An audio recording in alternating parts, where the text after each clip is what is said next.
Hola, buenas tardes. Mi nombre es Teresa Arandilla, soy directora comercial de comunicaciones legales en Customer Comms. Durante esta breve sesión, mi compañero Francisco Marina y yo vamos a compartir con vosotros algunas impresiones sobre la transformación digital del sector salud, orientada sobre todo a las comunicaciones legales con los distintos stakeholders del sector. Veremos la importancia que tienen las comunicaciones legales en un entorno hiperregulado, como es el sector salud, donde el paciente es la parte más vulnerable por distintas razones.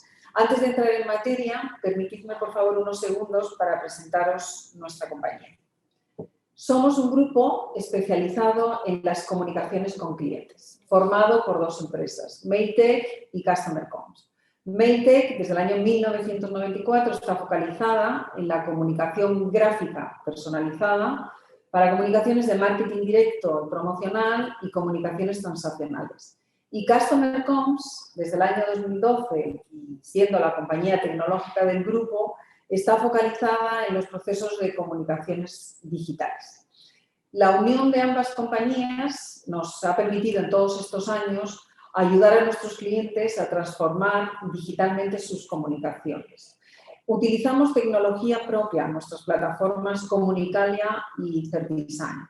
Y en concreto Certdesign es la plataforma desde la que gestionamos las comunicaciones legales, ya que somos un prestador de servicios electrónicos de confianza.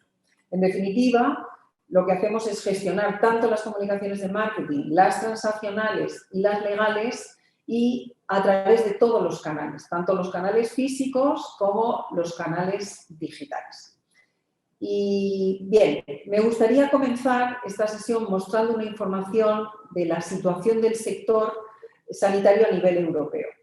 Y también, tratándose del sector sanitario, no queríamos iniciar esta sesión hablando de tecnología, sino de personas y entender el contexto más humano, poniendo en valor la tecnología pero como motor de mejora para el sector.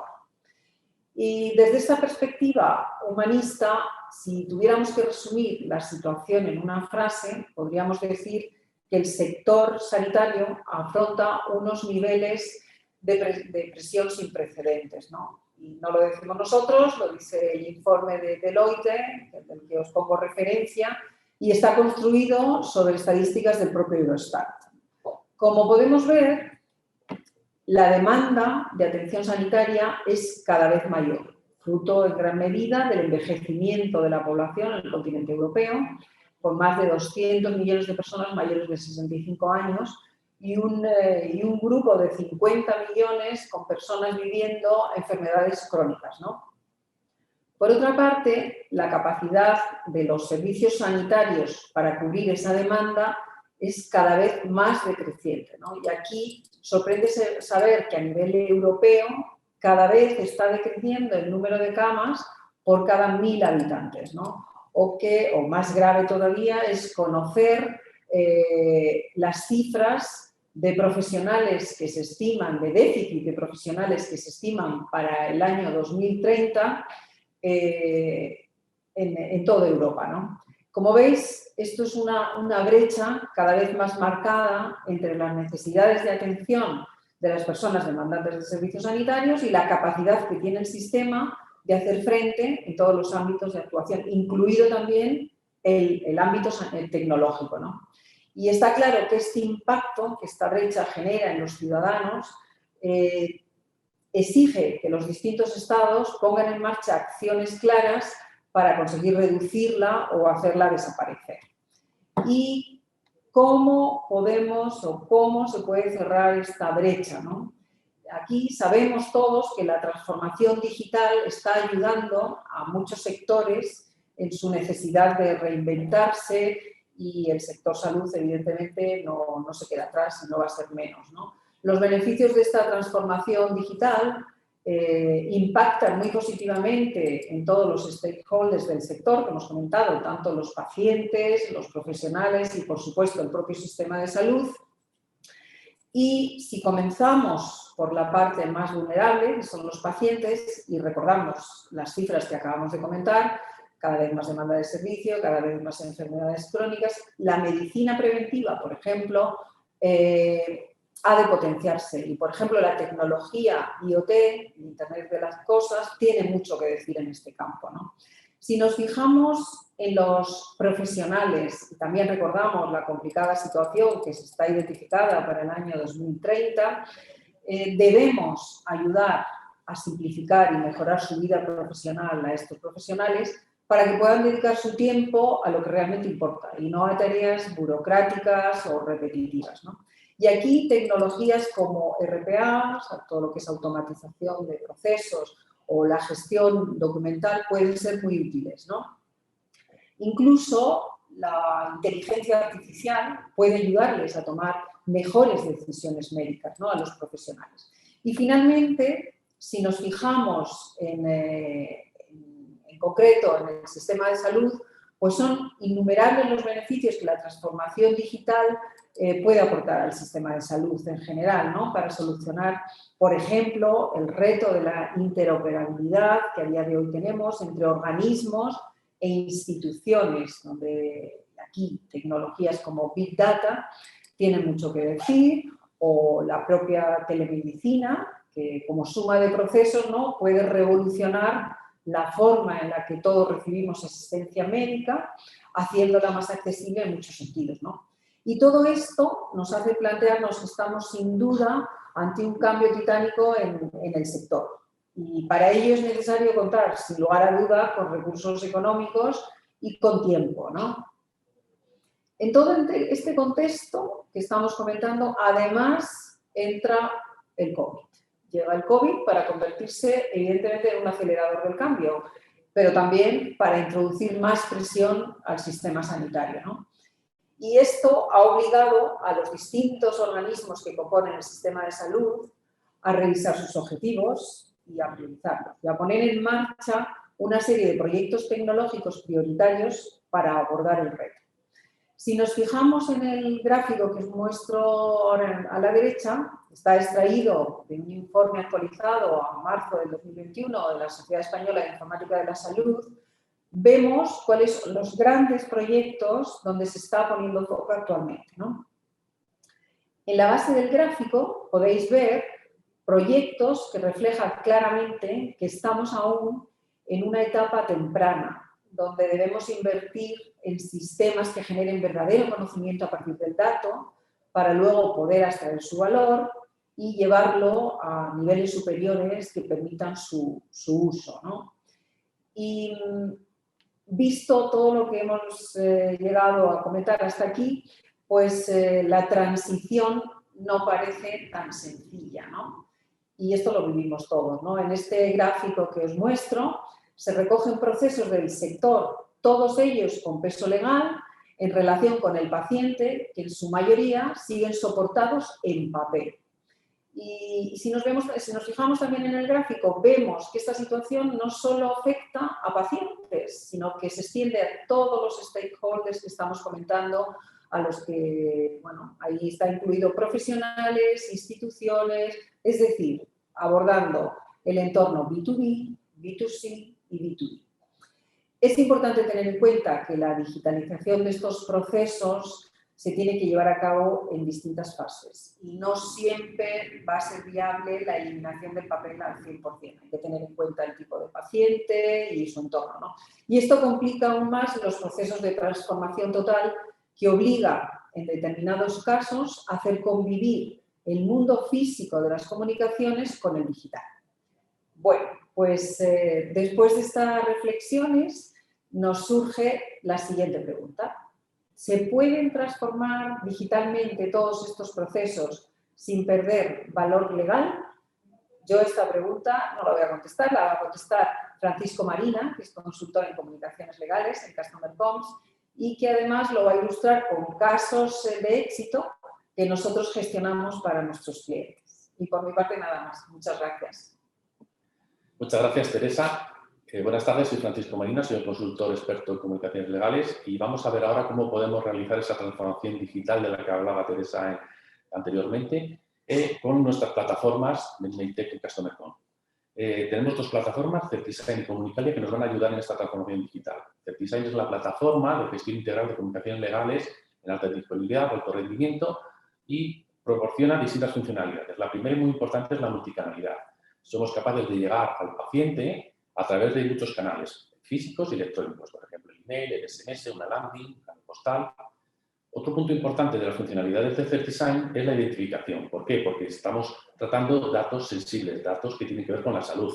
Entonces es importante que tengamos procesos de identificación. Y aquí tenemos procesos sencillos donde podemos pedir, por ejemplo, el DNI, el número de la seguridad social, el número de la tarjeta sanitaria, cualquier dato que posea esta persona, o podemos ir a procesos un poco más complejos donde se puede enviar un OTP al móvil o hacer una recogida del documento de identidad, incluso una prueba de vida con biometría.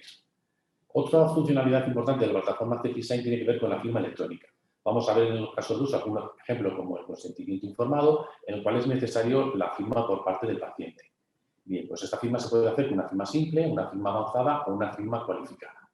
Y dentro de estos casos también de uso, pues podemos también utilizar tecnologías innovadoras. Por ejemplo, blockchain. Podemos guardar las evidencias de todas estas comunicaciones legales dentro del blockchain y también los certificados de evidencias dentro de IPFS, que es un sistema de archivo distribuido. Podemos utilizar también canales disruptivos para llegar al paciente, por ejemplo, el HTML5, el video personalizado, la mensajería instantánea. ¿Y cómo se hace el uso de esta plataforma? Pues lo hacemos de varias formas. La primera, a través del API, para que se puedan integrar con los sistemas informáticos de los hospitales, con los GIS, por ejemplo. O se puede hacer también a través del modo batch, a través de ficheros que se depositan y se van a gestionar. También se puede hacer a través de aplicaciones web que pueden permitir lanzar estas comunicaciones. Y luego tenemos la plataforma Comunicalia, que es una plataforma que nos va a dar trazabilidad y custodia de toda esa información, pero también nos permite la gestión de principio a fin de esas comunicaciones. Y lo veremos en el caso de uso luego cuando hablemos del consentimiento GDPR. Bien. Vamos a empezar con el primer caso de uso, que es el GDPR. Bueno, los datos de carácter personal son un derecho fundamental que viene recogido en un artículo de la Constitución, el 18.2, pero que está regulado además por un reglamento europeo, el GDPR, y por la Ley de Protección de Datos y Garantía de Derechos Digitales. Es un derecho que está obligado a su cumplimiento a todos los sectores, no solo el sector sanitario, pero afecta, lógicamente, entonces, también a los profesionales del sector, a las clínicas, a los hospitales, a los centros médicos e instituciones sanitarias. Y lo hace en dos tipologías de datos, los que tienen que ver con los de carácter personal, que lógicamente tenemos que tener cuidado de que no se expongan públicamente, de que no sean cedidos a otras empresas sin el consentimiento de estos pacientes, pero también tiene que ver con los datos sanitarios. Los datos sanitarios tienen una categoría de datos especiales dentro del GDPR y se prohíbe su tratamiento, es algo que pueda ampararse en alguna excepción. Por ejemplo, en el derecho laboral, la seguridad y protección social. Es decir, un paciente no puede ocultar una enfermedad contagiosa al enfermero o al médico que le está tratando, lógicamente, ¿no? También cuando hay una protección, el tipo de interés público en el ámbito de la salud pública, ¿no? Por ejemplo, el hecho del COVID-19, ¿no? Que estamos ahora, pues igual, hay información que no puede ser ocultada por parte del paciente o no puede ejercer ese derecho porque es de ámbito de salud pública.